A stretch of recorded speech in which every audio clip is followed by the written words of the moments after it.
வணக்கம். நான் உங்கள் அன்பான சயின்டிஃபிக் வேதிக் அஸ்ட்ராலஜர் அஸ்ட்ரோரஞ்சி பேசுகிறேன். நல்லது நினைப்போம், நல்லதே நடக்கும். தொடர்ந்து நம்மளோட வீடியோஸ்லாம் பார்த்துட்டு இருப்பீங்க நம்புகிறேன். அறிவியல் சார்ந்த ஜோதிட கருத்துக்கள் சயின்டிஃபிக் வேதிக் அஸ்ட்ராலஜி முறையில் எந்த விதத்திலும் மிகைப்படுத்தாமல், மூட நம்பிக்கைக்குள்ளே போகாமல் உள்ளது உள்ளவாறு பார்த்துட்டு இருக்கோம். ஒளி தத்துவம் எப்படி நம்மளுடைய வாழ்க்கையில் கர்மாவின் அடிப்படையில் ஒரு நல்ல சாதகமான சம்பவங்களாகவும் அல்லது சாதகமற்ற சம்பவங்களாகவும் உருவெடுக்க போகிறது என்பதை நம்ம பார்க்க போகிறோம். அந்த அடிப்படையில் பார்த்தீங்கன்னா இந்த வீடியோவில் அக்டோபர் 2024 மீன ராசிக்காரர்களுக்கு எத்தகைய ஒரு பலாபலன்களை கொடுக்கக்கூடிய ஒரு மாதமாக இருக்க போகிறது என்று பார்க்கும் பொழுது,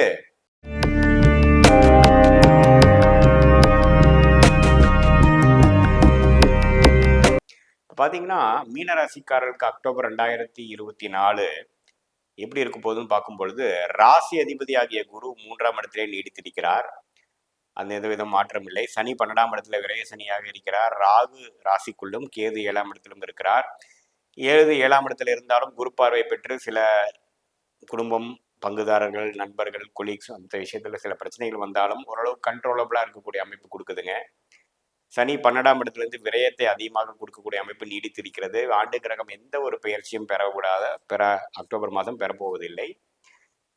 மாத கிரகங்கள் எப்படி இருக்குன்னு பார்க்கும் பொழுது, மீனராசிக்கு ராஜயோகத்தை கொடுக்கக்கூடியவர் 4ஆம் இடத்திலிருந்து சில தொழிலும் உத்வேகத்தையும் சில முன்னேற்றத்தையும் கொடுக்க ட்ரை பண்ணிட்டு இருந்த அந்த செவ்வாய் பார்த்தீங்கன்னா 5ஆம் இடத்துல நீச்சமா வந்தாலும் ஒரு மாற்றத்தை கொடுக்கக்கூடிய அமைப்பு. அதாவது இது வரைக்கும் செய்த ஒரு தொழில் முனைப்புல ஒரு சின்ன ஒரு பெனிஃபிட் வரக்கூடிய அமைப்புகள் உண்டு. அதே சமயத்தில் சுக்கிர பார்த்தீங்கன்னா 8ஆம் வீட்டில் இருக்கக்கூடிய சுக்கிரன் 9ஆம் வீட்டுக்கு அக்டோபர் 13ஆம் தேதி மாறி 3ஆம் வீட்டுக்கு கனெக்ட் பண்ணுறது பார்த்தீங்கன்னா முயற்சியை இன்னுமே அதிகப்படுத்தி கொஞ்சம் இக்கட்டான ஒரு சூழ்நிலையிலேருந்து எப்படி வெளியில் வர்றது, தொழிலில் போட்ட முதலீடை எப்படி நம்ம ஜெயம் கொண்டு வர்றது அப்படிங்கிறதுக்கு ஒரு நல்ல ஒரு முயற்சி இருக்கக்கூடிய விஷயமாக இருக்குது. சுக்கிரன் குரு பார்ப்பது பார்த்திங்கன்னா அந்த ஒரு தேவையை கொடுக்குதுங்க. சில பூர்வீக விஷயங்கள், சொத்து விஷயங்கள், அப்பா மூலமாக வந்த விஷயங்கள் எல்லாம் கொஞ்சம் ஒரு ஆதாயம் பெற்று கொஞ்சம் பிரச்சனைகளை முடிச்சு கொள்ளக்கூடிய அமைப்புகள் உண்டு. அதே சமயத்தில் சூரியன் 7ஆம் இடத்துல கேதுவோட இருந்து, புதனும் 7ஆம் இடத்துல இருந்து 8ஆம் இடத்துக்கு மாறும் பொழுது சில மாற்றங்கள், சில விஷயங்கள் பார்த்தீங்கன்னா சில தொய்வு நிலையில் வரக்கூடிய அமைப்புகள். 6ஆம் வீட்டு அதிபதி 8க்கு வரனால கடனால சில பிரச்சனைகள், கடனாளிகளால் கடன் கொடுத்தவர்களால சில பிரச்சனைகள்லாம் கொஞ்சம் பார்த்து தான் அது போராடி தான் அதில் ஜெயிக்க வேண்டிய அமைப்புகள் உண்டு. சனியே பார்த்தீங்கன்னா 12ஆம் இடத்துல ஆட்சி பலம் பெற்று 10ஆம் பார்வையாக சுக்கிரனை பார்ப்பதனால கொஞ்சம் எல்லா விஷயத்துலையும் கொஞ்சம் கேர்ஃபுல்லாக இருக்கக்கூடிய விஷயங்கள் உண்டு. சுக்கிர பயிற்சி, சூரிய புதன் பயிற்சி, செவ்வாய் பயிற்சி எல்லாம் பார்த்தீங்கன்னா ஒரு பெரிய விமோச்சனத்தை கொடுக்கக்கூடியதா இல்லைனாலும் கொஞ்சம் பொறுமையாக இருந்து தான் சாதிக்க வேணுங்கிற மாதிரி தான் இருக்கணும். எந்த ஒரு பெரிய முடிவாக இருந்தாலும் அக்டோபர் மாதம் எடுக்க வேண்டாம் என்று கேட்டுக்கொள்ளப்படுகிறது. ஏன்னா பார்த்தீங்கன்னா புதனும் சூரியனும் 8ல் மறையிறாங்க. அதே சமயத்தில் சுக்கிரன் 10ஆம் இடத்துக்கு சனி பார்வை பெறுகிறார். கொஞ்சம் 9ஆம் இடத்துலேருந்து நீங்கி வருவதும் பார்த்தீங்கன்னா 8ஆம் இடத்துல நீடித்திருந்து இப்போ 9ஆம் இடத்துக்கு வர்றது பார்த்தீங்கன்னா கொஞ்சம் சில மாறுதலைகளை நம்ம செய்ய நினைக்கிறது பார்த்தீங்கன்னா நம்ம வேகத்துக்கு வராமல் சனி பார்வை பெறுவதனால் சில விஷயங்கள் அப்படி உண்டு. குறிப்பாக சுக்கிர திசைலாம் நடக்கிறப்ப ஒன்றுமே அது பார்க்கலாம்.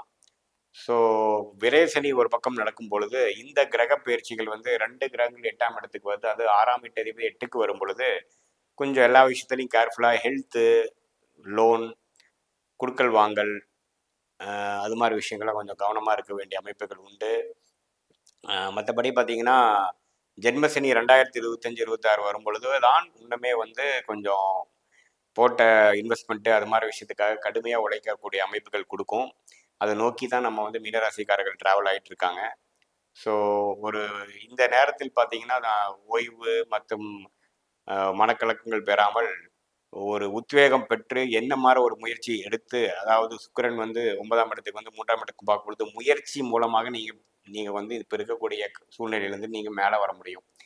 ஹார்ட் ஒர்க் அது மாதிரி விஷயங்கள் தான் நீங்கள் ஜெயிக்கும் வழியா வேற ஒரு குறுக்கு வழி அது மாதிரிலாம் பார்க்கும் பொழுது அவளுக்கு நம்மள ஒரு அமைப்பு கொடுக்காது இந்த கிரக அமைப்பு. ஸோ சுறுசுறுப்பாக அதிக கடினமான உழைப்பு மூலமாக ஜெயிக்கக்கூடிய ஒரு அமைப்பு மாதமாக தான் அக்டோபர் மாதம் இருக்கே ஒழிய இது பெரிய ஒரு ஒரு ஜாக்பாட் அடிக்கிற மாதிரியோ அது மாதிரி அமைப்புகள் கொஞ்சம் குறைவாக இருக்கிறது. ஸோ முயற்சி திருவினையாக்குங்கிறது தான் நீங்கள் நான் வச்சுக்க வேண்டிய ஒரு அமைப்பாக இருக்குதுங்க. இது ஒரு பொதுவான பலன்களே தவிர உங்கள் ஜென்ம ஜாதகத்தில் என்ன தசாபுக்திகள் நடக்குது, நீங்கள் என்ன லக்னத்தில் பிறந்தீங்க, அந்த லக்னத்துக்கு என்ன தசை நடக்குதுங்கிறத பொறுத்து தான் நம்ம துல்லியமான பலன்கள் எடுக்க முடியும். இது பொதுவான பலன்களே. மீண்டும் மற்றொரு காணொளியில் சந்திப்போம். நன்றி, வணக்கம்.